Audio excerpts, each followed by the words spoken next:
As we know that the Cleveland Browns won against the Miami Dolphins last week for week 7. But here's proof. I have found a receipt from other media outlets that support the claims that Kevin Stefanski, the Cleveland Browns head coach, would rather get fired than play Shedeur Sanders. So I know if you're not a Shedeur Sanders supporter, you think that this narrative is ludicrous, is a conspiracy. Basically, it's not true. That's what you're thinking in your mind. However, as I stated, I found one media outlet that actually supports our claim. The Browns head coach would rather be fired than start CU legend Shedeur Sanders, says radio host. This was an article posted by Yahoo Sports. So what does it say? That we're not out of our minds. Unbiased outlets believe the same thing, that Kevin Stefanski would rather get fired than play Shedeur Sanders. Now, the Cleveland Browns at this point, going into week 8, the record is only 2-5. So even if Shedeur got into the game, executed rookie mistakes, didn't have a flawless game, didn't make a touchdown, got sacked 6 times, the same amount of times that Dylan Gabriel got sacked in the Pittsburgh Steelers games, what difference does it make? What difference would it make? The same grace that has been given to Dylan Gabriel should be given to Shedeur Sanders whenever he gets into the game.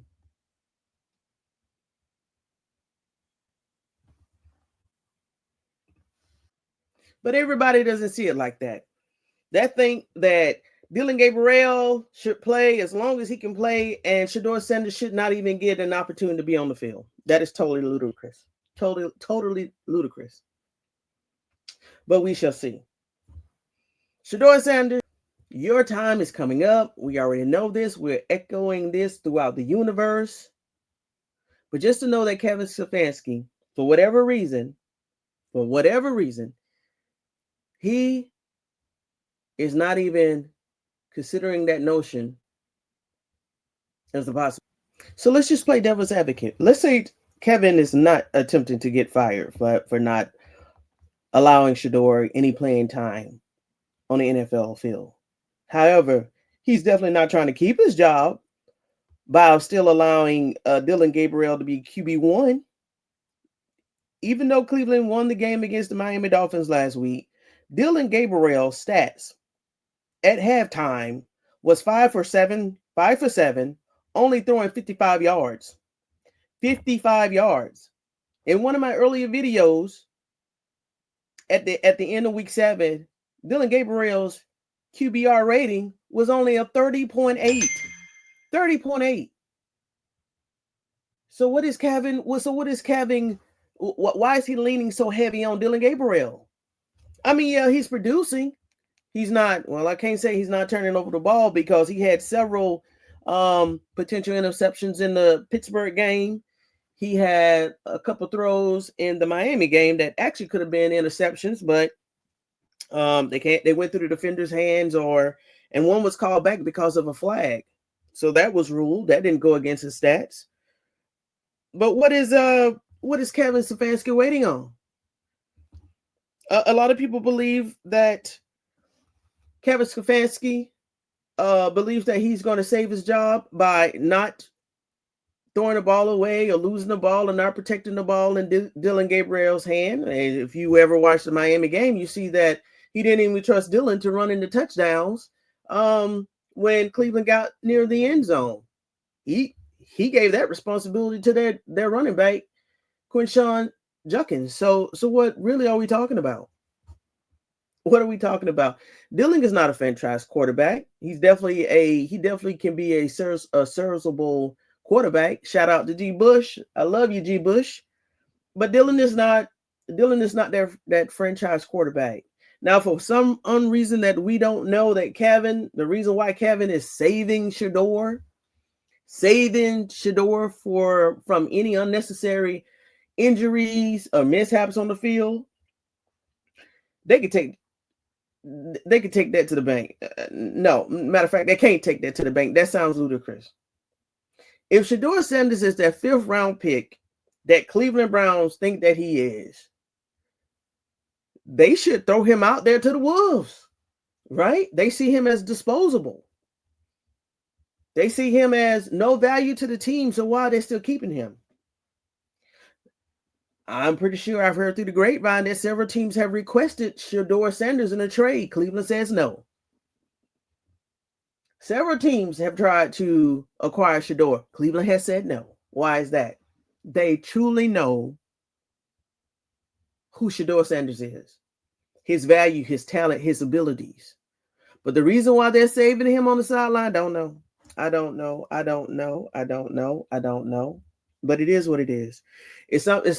I'm going to take this note from Shedeur Sanders' book. He has no control of it, so he's not even going to give it too much attention.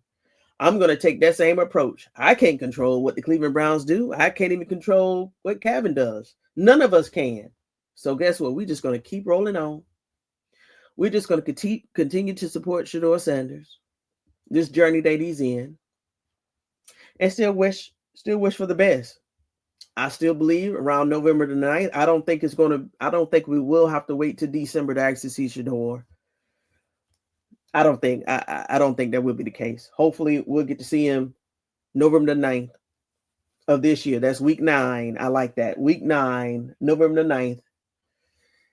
And we can go ahead and just get it out the way. Sit Dylan down on the beach as quarterback 2. Shedeur Sanders become the QB1 starting franchise quarterback for the Cleveland Browns. And maybe he can turn this mess around. The same article goes on to conclude that if Kevin Stefanski is willing to get fired over not playing Shedeur, then times will be dark in Cleveland. If Gabriel continues to struggle, there's no reason not to give Shedeur a chance. What is it going to hurt? Cleveland does not have a winning record. Once again, at this point in time, going into week 8, Cleveland Browns does not have a winning record.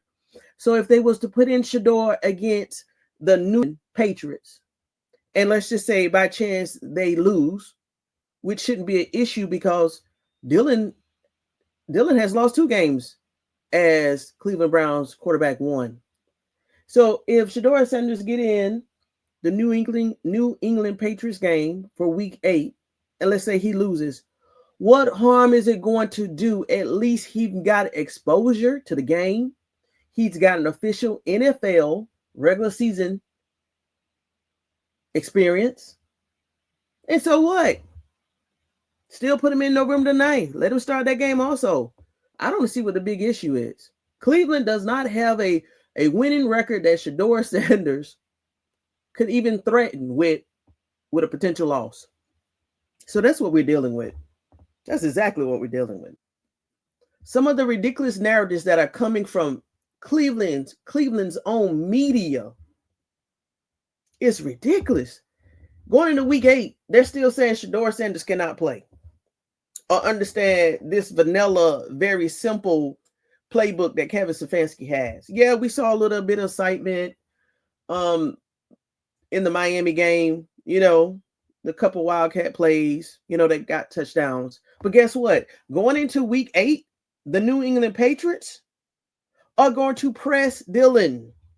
The New England Patriots is not the Miami Dolphins team. New England Patriots, from what I remember, is I think either 5-2 or 6-2 going into week 8. This is a totally different team from the Miami Dolphins. They're going to press Dylan. They're going to get to Dylan. Miami Dolphins did not have a defense. The Patriots defense will get to Dylan. They're going to be ready for those Wildcat plays. So, even though I'm not happy, Shedeur Sanders is quarterback 2. At least he is in game prep meetings. he is getting an understanding of what I guess the potential plays would be. Give the young man a try. Let him get in there and get his feet wet this week against the New England Patriots. Because as I stated, their defense is totally different from the Miami Dolphins defense. They would get to Dillon. Now, I don't know if it's going to be as brutal as the Steelers defense, because they got to Dillon and they ate him up. They pounded on him. So a couple of shots. I'm surprised he got up. But give Shedeur a chance. Give him a chance.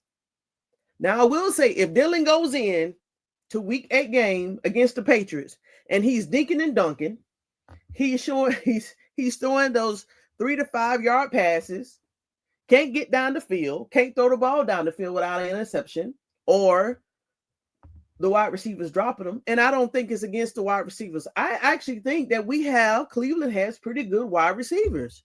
It's just something with the ball coming out of Dillon's hands because he's a lefty, but hey, I can't say that because Mike Vick was a great lefty, and his receivers would catch the balls. I don't know what it is, what the issue is with Dillon Gabriel, releasing that ball into the receiver's hand. I don't know. Even the defenders couldn't catch those balls. So it's something different about the way he's throwing his balls. They're really uncatchable. But with that being said, give Shedeur a little playing time in week 8. What is it going to hurt? Cleveland does not have a winning record going into week 8. Let Shedeur produce. Let Shedeur be legendary. Let Shedeur be himself.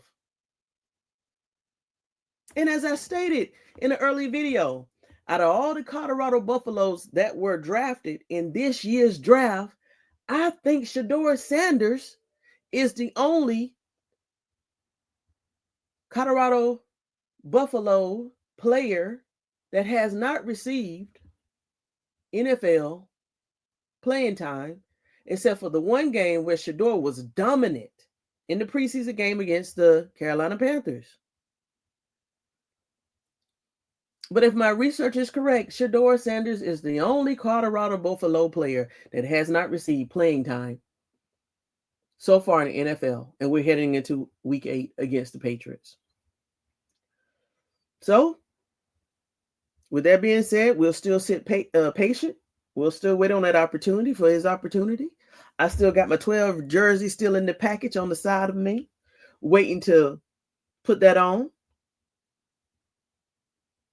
But give Shedeur a chance. Give Shedeur a chance. Yes, he's going to steal the spotlight. Yes, Dillon is going to be on the bench. But guess what, Cleveland? You would have witnessed an official game and would take notice that Shedeursanders is your NFL franchise quarterback for the next 5 to 10 years. Shedeur is him. Legendary.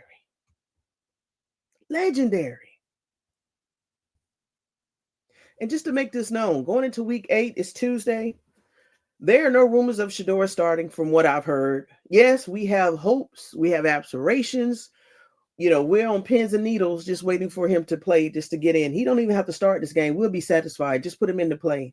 But as of now, on the 21st of October, there is no rumors that he will start. There's no rumors of him being placed, of course, as QB1, even though he's already QB1 in our hearts and minds. But just play him. All we want, even if you put him in second quarter while his body is still warm, before the half, give him the second quarter. If not, give him the third quarter and then give Dillon fourth quarter. At least, you're giving him an opportunity to warm up his body, prevent injury, get in the game when it's hot and fresh. And hey, Kevin, guess what? If Shedeur messes up, second quarter, third quarter, pull him out, put Dillon back in.